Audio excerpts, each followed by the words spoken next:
My name is Susan, and at 52 years old, sitting in my quiet suburban home with a husband who still laughs at our old photo albums and two daughters who can't believe what life was like back then, I still get a complicated mix of laughter and chills whenever someone mentions home perms. That one weekend in the spring of 1982, when I was 17, changed how I understood consequences, responsibility, and my mother's tough love in ways I couldn't possibly have grasped at the time. Back then, I was a typical rebellious 80s teenager. I had long, light brown hair that fell past my shoulders, mostly straight with a little natural wave. I spent hours every morning feathering it, teasing the crown for maximum volume, and spraying it stiff with Aqua Net until it held that perfect Farrah faucet flip. The smell of that hairspray mixing with drugstore mousse still takes me straight back to standing at that bathroom mirror, running late for school and not caring even a little. To me, that big wild hair was my identity. It made me feel cool, pretty, and free, especially when I snuck out to the roller rink on Friday nights with my friends, the radio blasting disco and new wave all the way there. My single mom saw it very differently. She worked long double shifts at the local department store to keep food on the table and clothes on our backs after Dad left.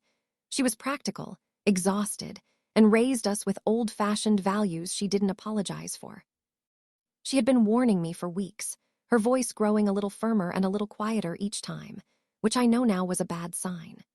Susan, that messy hair of yours is always in your face, taking up the entire bathroom every morning with your sprays and brushes, and you're showing zero responsibility anywhere else in your life. If you keep sneaking out late, talking back, and ignoring your chores, I'm going to fix it myself. First, a good short haircut to get rid of all that wild length, then a tight home perm so you can't hide behind it anymore. Keep pushing me and you'll end up looking like Orphan Annie. I'd roll my eyes and laugh it off every single time. Mom, home perms are for old ladies. Nobody does that anymore. I genuinely thought she was bluffing. We were in the 80s, big hair was supposed to be fun, expressive, and completely mine. The idea that she would actually reach up and take it away felt impossible. That Friday evening, I pushed her past her limit. I came home late from the roller rink, my feathered hair frizzy and tangled from the humidity, smelling of cigarette smoke from the older crowd hanging around outside. The house was a complete mess because I'd blown off every chore again. When Mom asked me to help clean up the kitchen, I snapped back with sharp, dismissive attitude, the kind that I'm embarrassed to even think about now. She set her coffee mug down on the counter with a quiet, deliberate clink. She looked at me for a long moment with that tired but steel-hard expression I had never once seen her back down from. Upstairs bathroom. Right now. We're fixing that hair tonight. My stomach dropped straight to the floor. The tough 17-year-old disappeared in about 2 seconds. My heart was pounding as I followed her up the stairs, the hallway smelling of the lemon cleaner she used every Saturday. So ordinary, so familiar, and somehow so final. The bathroom felt smaller and harsher than usual under the bright fluorescent light. Mom had prepared everything earlier that day, which told me she had been planning this and had not been bluffing even slightly. On the counter lay her sharp sewing scissors, a wide-tooth comb, the electric clippers she'd borrowed from our neighbor, and a thick beach towel. Right beside them, the thing my stomach had been dreading, the Toni home perm kit. The box was already open.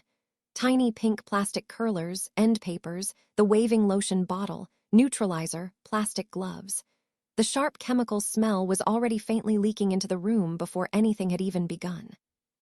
"On the stool," she said, pointing to the wooden one placed directly in front of the mirror.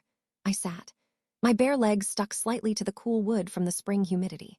My hands were trembling in my lap, and I didn't bother trying to hide it. Mom draped the thick beach towel around my shoulders and pinned it firmly at the back of my neck. The rough terracloth scratched lightly against my skin. It smelled of laundry detergent and faintly of old summer's beach days that felt very far away right now. "Ignored every warning I've given you, Susan," she said quietly, running her fingers slowly through my long feathered hair one last time. She lifted the heavy mass, let it fall, and the scent of Aqua Net and mousse and cigarette smoke drifted up between us. "First, I'm cutting this into a short, blunt bob. Then I'm giving you a tight home perm with small curlers. No more hiding behind all this. No more hours in front of the mirror when you should be doing your homework or your chores. This is going to teach you responsibility and respect, whether you understand it tonight or 10 years from now. Tears were already burning my eyes. Mom, please, not a haircut and a perm. That's too much.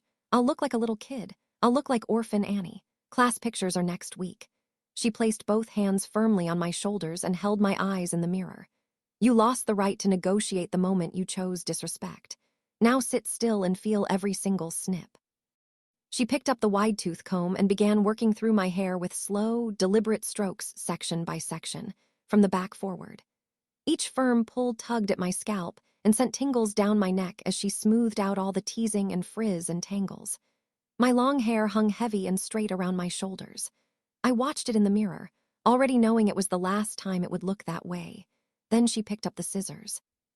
She started at the back, lifting the first thick section and cutting a clean, blunt line just below my jaw. Snip. The sound was sharp and loud in the quiet bathroom. A heavy chunk of my light brown hair dropped onto the towel and I felt the weight of it land. Snip. Crunch. Snip. More fell. Long, cherished strands that I had grown for years sliding down onto the tile with soft, weightless thuds. The cool air from the vent hit the back of my bare neck almost immediately, raising goosebumps across my skin, and I realized with a sick lurch how much was already gone. Mom worked slowly, methodically, never rushing a single cut. She shaped the bob section by section, moving from the back around to the sides, making sure every line was perfectly blunt and level with my jawline. Snip. Crunch. Snip. Loose strands stuck to my damp cheeks and neck and arms, impossible to brush away under the towel. With every cut, my head felt lighter and more exposed, the familiar weight I had loved for years vanishing piece by piece. I watched myself in the mirror transforming from a teenager into something that looked younger and rounder and utterly ordinary. She used the clippers briefly along the nape to clean up the hairline. The low buzz vibrated against my bare skin and left the back of my neck feeling dramatically, vulnerably bare, a feeling I had never experienced before and was not prepared for. When she finally stepped back, the cutting was done. A short, blunt, severe bob stared back at me from the mirror. Neat. Practical, nothing like the wild feathered hair I had spent years building. I barely recognized myself, but Mom wasn't finished. Now for the perm, she said, already reaching for the kit. She washed my newly shortened hair over the sink with plain shampoo, no conditioner, she explained, because conditioner would interfere with the perm solution. Then she began sectioning and rolling. She parted my damp hair into small, precise sections starting at the crown. For each one, she placed an end paper flat against the tip of the strand, then rolled it tightly and evenly onto one of the small pink rods, pulling it snug against my scalp before fastening it. The plastic was cold and hard. Each curler added to the pressure building across my entire head. Row by row, she worked, crown to temple, temple to nape, dozens of tight little rods covering every inch until my head felt like it was encased in a rigid helmet of pink plastic knobs. The constant pulling tension made my scalp tingle and then ache in a low, persistent way. By the time the last curler was in, I could barely turn my head. I was certain, absolutely ridiculous. Then she opened the waving lotion. The smell hit the room like a wall. Sharp, ammonia-heavy, eye-watering, the kind of chemical odor that immediately makes your throat close and your nose run. She pulled on the plastic gloves and began saturating every curler slowly and carefully, working the cold solution into each rod until it was fully soaked through. I could feel the liquid seeping into my scalp, cold first and then faintly stinging, and thin rivulets ran down the back of my neck under the towel. She covered my head with a plastic processing cap, sealing in the fumes, and the small bathroom felt suddenly much hotter and more claustrophobic. The smell was overwhelming. I tried to breathe through my mouth. The timer went on the counter. I sat and listened to it tick. Mom checked the curlers twice, pressing gently on a few to test the curl formation. Her face was calm and completely resolved. I stared at my reflection, head wrapped in plastic, eyes red-rimmed, towel pinned tight at my neck, and tried very hard not to cry again. When the timer finally went off, she removed the cap and rinsed my hair thoroughly at the sink, water running pink and then clear.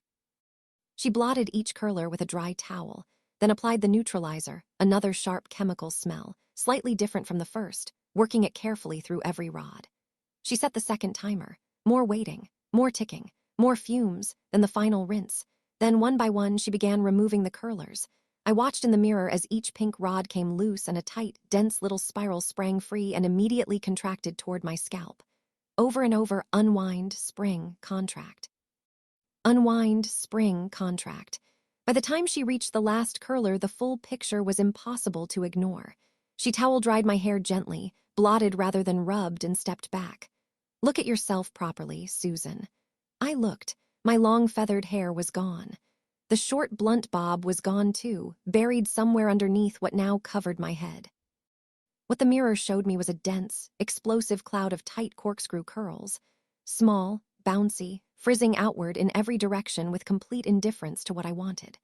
The curls were so tight and so numerous that they added inches of volume in every direction, making my head look enormous and my face look small, young, and round underneath it. I reached up slowly and pressed my hand against the side. The curls compressed slightly under my palm and sprang right back. The whole mass moved as one puffy unit. I looked exactly like Orphan Annie. Not a little like her. Exactly like her. Something inside me just gave way. A raw sob tore out before I could stop it, and then I was crying hard, the humiliated, helpless kind of crying where you can't quite catch your breath. I touched the curls again with trembling fingers, feeling each tight spiral, the strange new texture of my own scalp that I didn't recognize. The chemical smell was thick around me. The bathroom felt very small. Class pictures are next week, I thought. Everyone is going to see this. They're going to call me Annie for the rest of the year, and then Mom's arms were around me. She pulled me into her chest right there on the stool, one hand pressing my head gently against her shoulder, the other moving slowly across the back of my new perm, patting, smoothing, feeling the tight curls under her palm with something that was not quite an apology, but was not without tenderness either.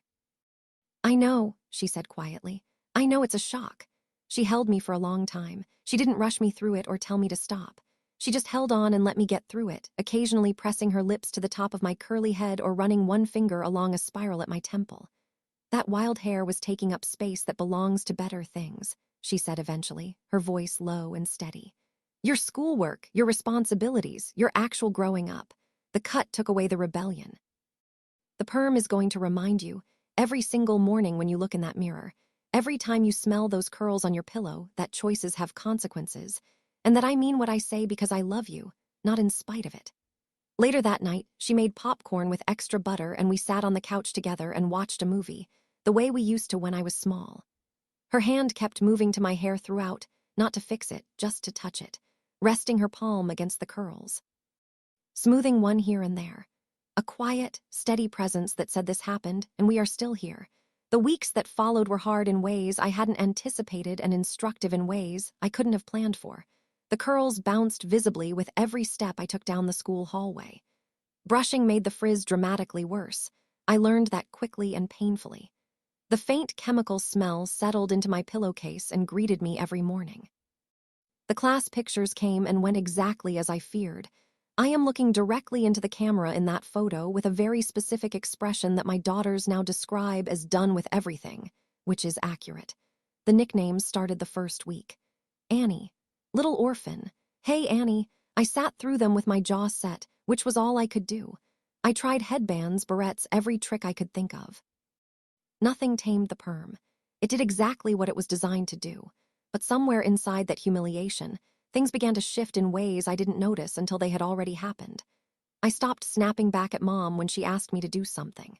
Not because I was afraid of another perm, though I won't pretend that wasn't somewhere in my thinking, but because I had seen, very clearly, that she was serious about everything she said. That she meant her warnings not as threats but as information. I started doing my chores before she had to ask. I came home on time on Fridays. One evening I noticed the kitchen was a mess, and I cleaned it without being told, and Mom looked at me from the doorway for a moment in a way I still remember, not surprised exactly, but something close to relieved. Like she had been waiting to see that version of me for a while. My grades improved that semester, slowly but genuinely. I had more time, partly, because I wasn't spending 45 minutes every morning fighting my hair into submission. But it was more than that. Something about walking around school every day in that perm, unable to hide behind my old look, unable to pretend I was older or cooler than I was, made me feel, in a strange way, more like myself. Stripped down, starting over. By the time the perm grew out enough to trim into a softer, looser curly style, I was a different version of the girl who had sat down on that bathroom stool. Not a different person. The same stubbornness was still there, the same big feelings, the same opinions about everything, but with edges that had been rubbed down in a way that made me genuinely easier to be around, including for myself. Now at 52, when my own daughters roll their eyes at my rules or spend 40 minutes arguing about their hair before school, I go upstairs sometimes and pull out the 1982 school picture. We sit on the bed and they laugh. They always laugh, every time, at the cloud of tight curls and the expression on my face. And I let them laugh because it is funny. Time does that to things, but I also tell them the truth. Their grandmother wasn't cruel. She was a tired, determined single mother who worked double shifts and meant every word she said, and who chose a punishment that was uncomfortable and humbling and temporary and left absolutely no lasting harm. She knew exactly what she was doing. The haircut took away the thing I was hiding behind. The perm made sure I couldn't rebuild it overnight. And the fact that she held me afterward, made popcorn, and kept resting her hand on my curls all evening, that was the part that told me, even then, that this was love. Unusual, 1982, Toni kit love, but love. Some of the best lessons arrive in the worst timing. Some of the most important things your parents ever did for you looked, in the moment, like the most unfair things in the world. And some hair disasters, it turns out, look absolutely terrible when you're 17, and become the best stories, the truest memories, and the most lasting wisdom you carry into the rest of your life. And that is the full story of the spring of 1982.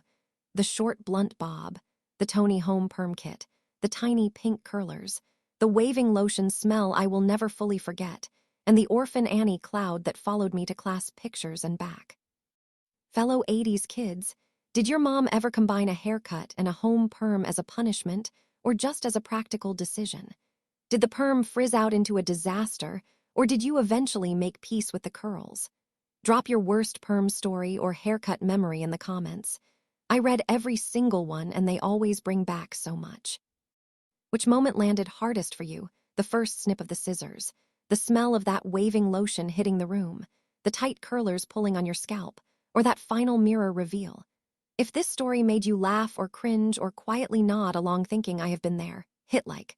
Subscribe for more real 70s, 80s, and 90s stories, and turn on the notification bell so you don't miss the next one. Thanks for watching, friends. Some of the hardest lessons come gift-wrapped in a cloud of tight curls and the smell of Toni waving lotion. See you in the next one.